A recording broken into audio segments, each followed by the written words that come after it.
You will see that there is an example that has been done for you. On this occasion only, the conversation relating to this will be played first. Good morning, Travel Link. How can I help you? Good morning.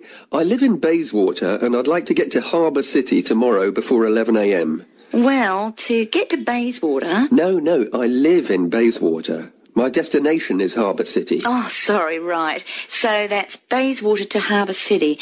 Are you planning to travel by bus or train?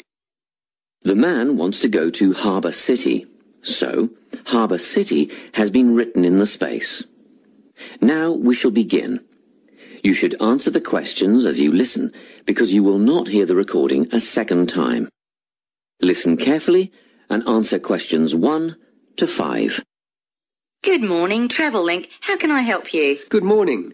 I live in Bayswater and I'd like to get to Harbour City tomorrow before 11 a.m. Well, to get to Bayswater... No, I live in Bayswater. My destination is Harbour City. Oh, sorry. Right, so that's Bayswater to Harbour City. Are you planning to travel by bus or train? I don't mind, really. Whichever option is faster, I suppose. Well, if you catch a railway express, that'll get you there in under an hour. Let's see. Yes, if you can make the 9:30 a.m. express, I'd recommend you do that. Great. Which station does that leave from? Helendale is the nearest train station to you. Did you say Helensvale? No, Helendale. That's Helendale. What's the best way to get to the Helendale station, then? Well, hang on a minute while I look into that. Now, it seems to me that you have two options. Option 1 would be to take the 7:06 bus from the Bayswater Shopping Centre to Central Street. When you get there, you transfer to another bus, which will take you to the station. Or the second option, if you don't mind walking a couple of kilometres, is to go directly to Central Street and get straight on the bus going to the train station. OK. Which bus is that? The 792 will take you to the station. I guess the walk will be good for me, so that might be the better option. What time do I catch the 792? There are two buses that should get you to the station on time. One just before 9 o'clock and one just after. But look, at that time of the morning, it might be better to take the earlier one, just in case there's a traffic jam or something. The 8:55 is probably safer than the 9:05. Yeah, I don't want to miss the train, so I'll be sure to get on the 5 to 9 bus. Before you hear the rest of the conversation, you have some time to look at questions 6 to 10.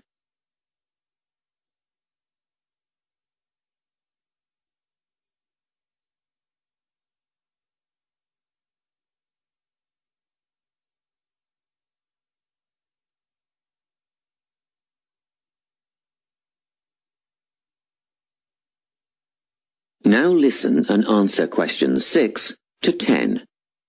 By the way, how much will I have to pay in fares? Well, you can get a ticket on the bus for $1.80 cash, and you'll need $10 each way for the train. Wait, do you have a Travel Link card? No, but I can get one before tomorrow. OK, well, that'll make it considerably cheaper then.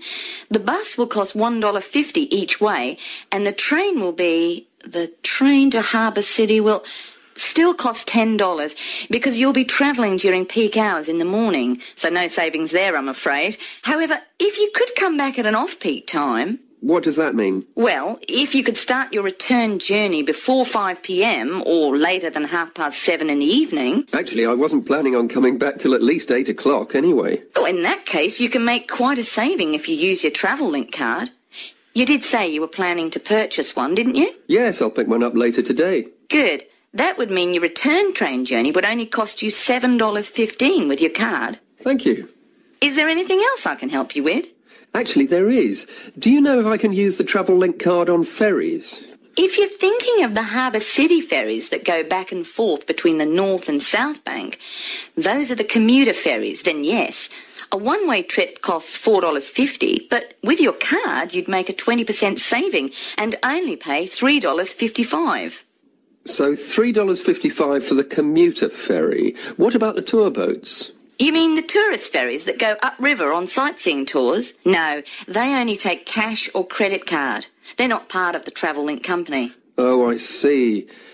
I don't suppose you know the cost of a tour? In actual fact, I do, because I took a friend on the trip upriver just last week. We decided on the afternoon tour, and that was $35 each, but I understand that you can do the whole day for $65. Thank you. You've been a great help. My pleasure. Enjoy your day out. That is the end of section 1. You now have half a minute to check your answers.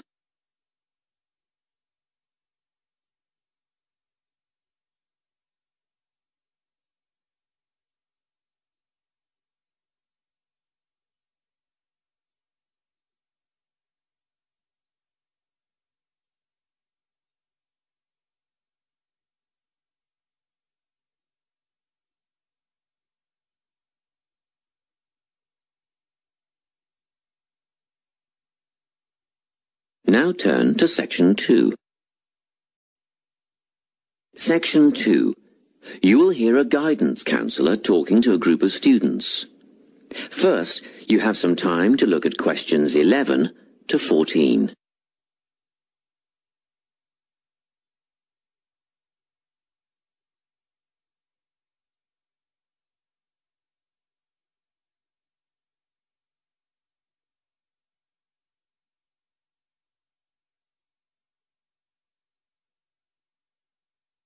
Listen carefully and answer questions 11 to 14.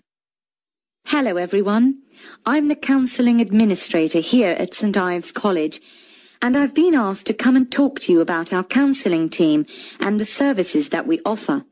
We have 3 professional counsellors here at St Ives: Louise Bagshaw, Tony Denby and Naomi Flynn. They each hold daily one-on-one sessions with students, but which counsellor you see will depend on a number of factors. If you've never used a counsellor before, then you should make an appointment with Naomi Flynn. Naomi specialises in seeing new students and offers a preliminary session where she will talk to you about what you can expect from counselling, followed by some simple questions about what you would like to discuss.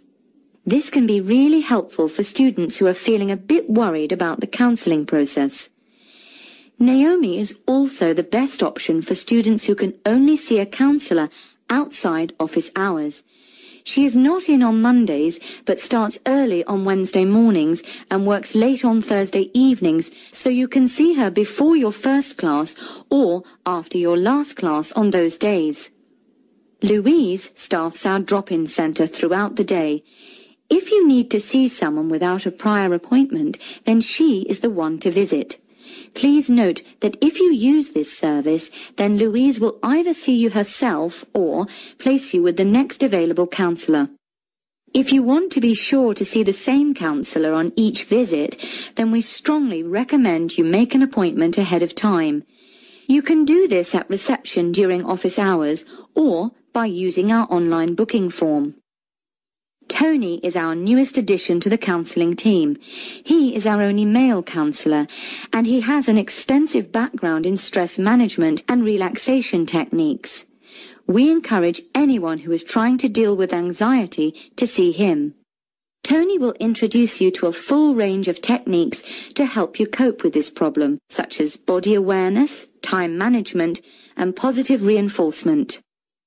Before you hear the rest of the talk, you have some time to look at questions 15 to 20.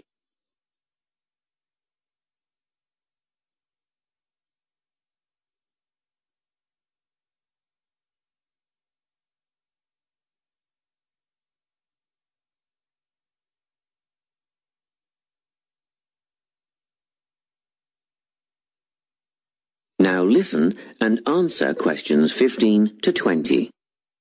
Each semester, the counselling team runs a number of small group workshops. These last for 2 hours and are free to all enrolled students. Our first workshop is called Adjusting. We've found that tertiary education can come as a big shock for some people. After the structured learning environment of school, it is easy to feel lost. In this workshop, we will introduce you to what is necessary for academic success. As you might expect, we're targeting first-year students with this offering. Getting organised follows on from the first workshop.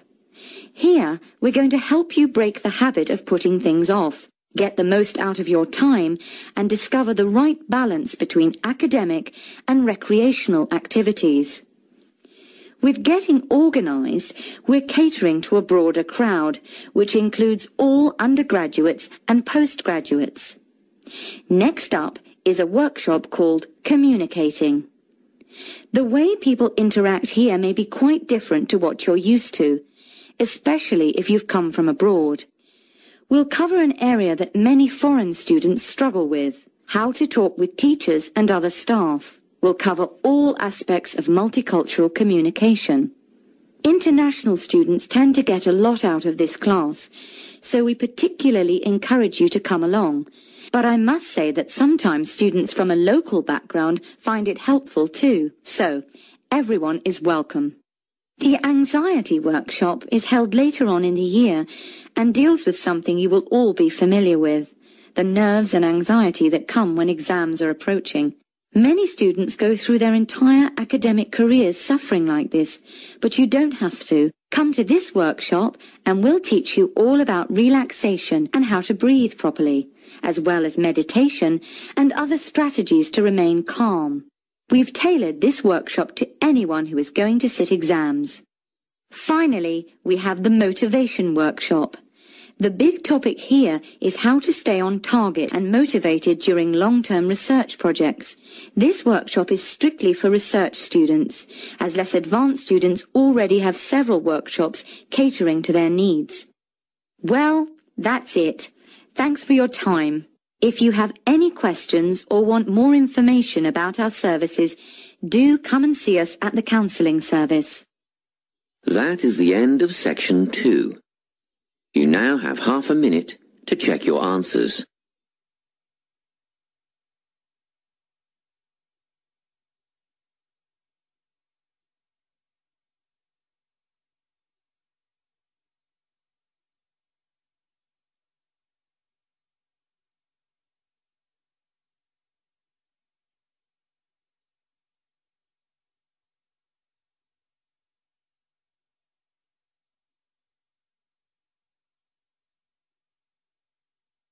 Now turn to section 3.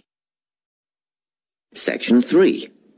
You will hear a conversation between a tutor and 2 students who are preparing for an English literature test.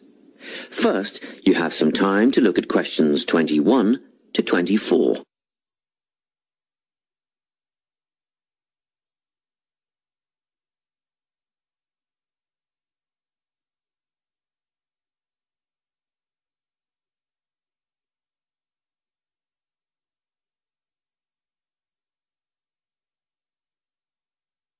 Listen carefully and answer questions 21 to 24. Hello, Lorna, Ian. Glad you could make it. You're the only 2 who put your names down for this literature tutorial, so let's get started, shall we? I want to run over some aspects of the novel The Secret Garden with you before the test next week. Be sure to take some notes and ask questions if you need to. Hey, Lorna, have you got a spare pen? Sure, here you are. Okay, so the story follows 2 key characters. You should refer to them as protagonists, who go by the names of Mary Lennox and Colin Craven. The story is set shortly after the turn of the 20th century, and the narrative tracks the development of the protagonists as they learn to overcome their own personal troubles together. That's quite a common storyline, isn't it? Yes, you're right, Lorna. So what can you tell me about the character of Mary? Well, in the beginning, she is an angry, rude child who was orphaned after a cholera outbreak and forced to leave India and move to the United Kingdom to her uncle's house in Yorkshire. That's right. And there she meets Colin, who spends his days in an isolated room, believing himself to be permanently crippled, with no hope of ever gaining the ability to walk. The 2 strike up a friendship, and gradually learn, by encouraging each other, that they can both become healthy, happy and fulfilled in life. Will we need to remember a lot of these details for the exam? Just the basic outline. Examiners don't want to read a plot summary. They know what the book is about. Focus on narrative techniques instead, such as point of view. What's that mean? It's all about how we see the story. This story, for example, is written from the perspective of what is called an omniscient narrator. Omniscient means all-knowing. So, as readers, we get to see how all the characters feel about things, what they like and don't like, and what their motivations are in the story. Before you hear the rest of the conversation, you have some time to look at questions 25 to 30.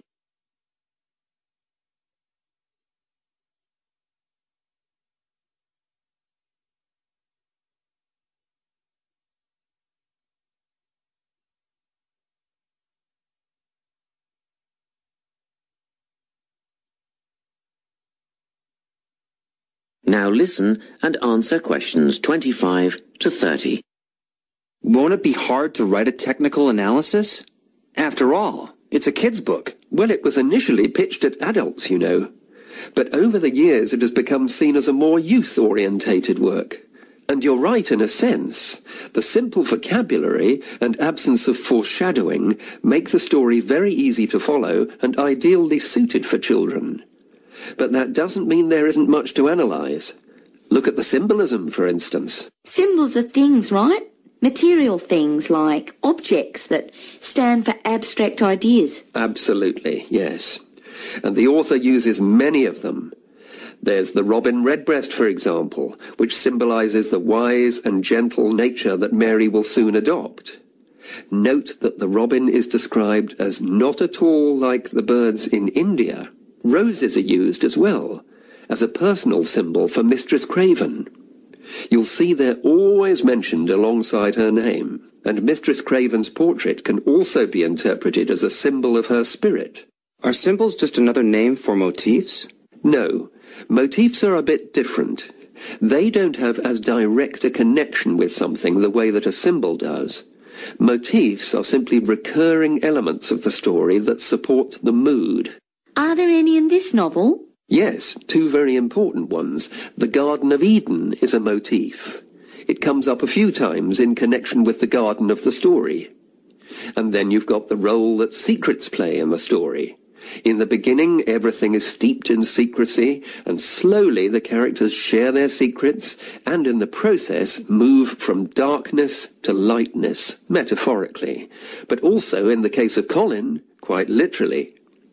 His room in the beginning has the curtains drawn, and he appears at the end in the brightness of the garden. Anything else we need to know about? Yes. Nearly all novels explore universal concepts that everyone has experienced. Things like love, family, loneliness, friendship. These are called themes. The Secret Garden has a few themes that all centre on the idea of connections. The novel explores, for example, the way that health can determine and be determined by our outlook on life. As Colin's health improves, so too do his perceptions of his strength and possibility. The author also examines the link between our environment and our physical and emotional prosperity. The dark, cramped rooms of the manor house stifle the development of our protagonists. The garden and natural environments allow them to blossom, just as the flowers do. Finally, this book looks at connections between individuals, namely Mary and Colin. This necessity of human companionship is the novel's most significant theme, because none of their development as individuals would have occurred without their knowing each other. Well, that about sums it up, I think. That's a great help, thanks. Yes, thanks very much. That is the end of section 3. You now have half a minute to check your answers.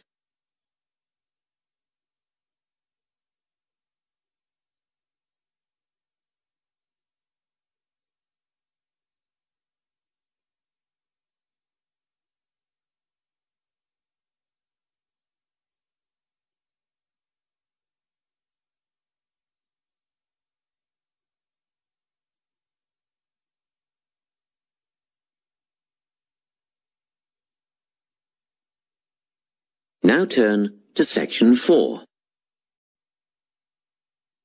Section 4. You will hear a talk on the topic of time perspectives.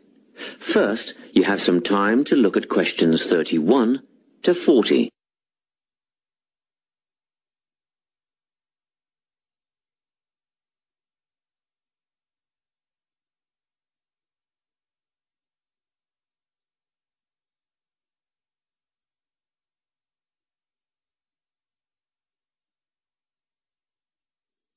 Listen carefully and answer questions 31 to 40. Today, I'm going to be talking about time. Specifically, I'll be looking at how people think about time and how these time perspectives structure our lives. According to social psychologists, there are 6 ways of thinking about time, which are called personal time zones. The first 2 are based in the past. Past positive thinkers spend most of their time in a state of nostalgia, fondly remembering moments such as birthdays, marriages, and important achievements in their life. These are the kinds of people who keep family records, books, and photo albums.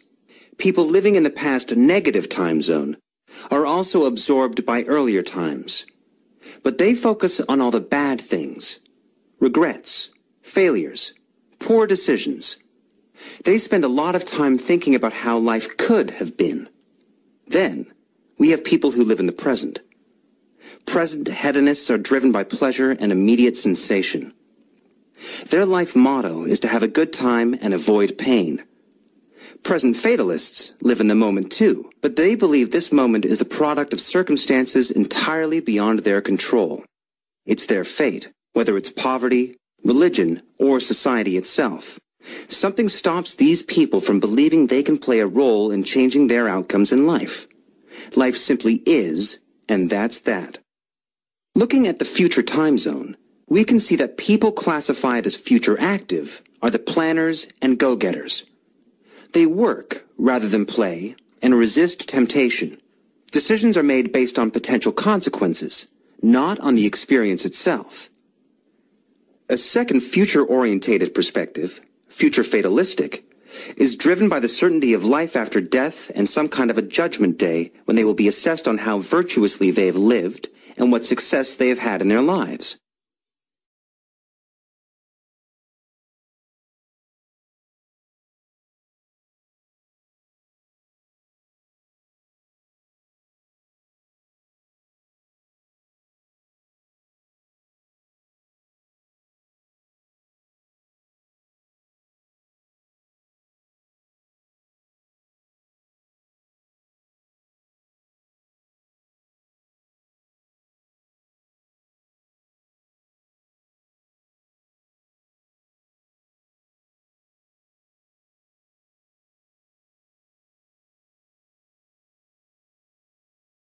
Okay, let's move on.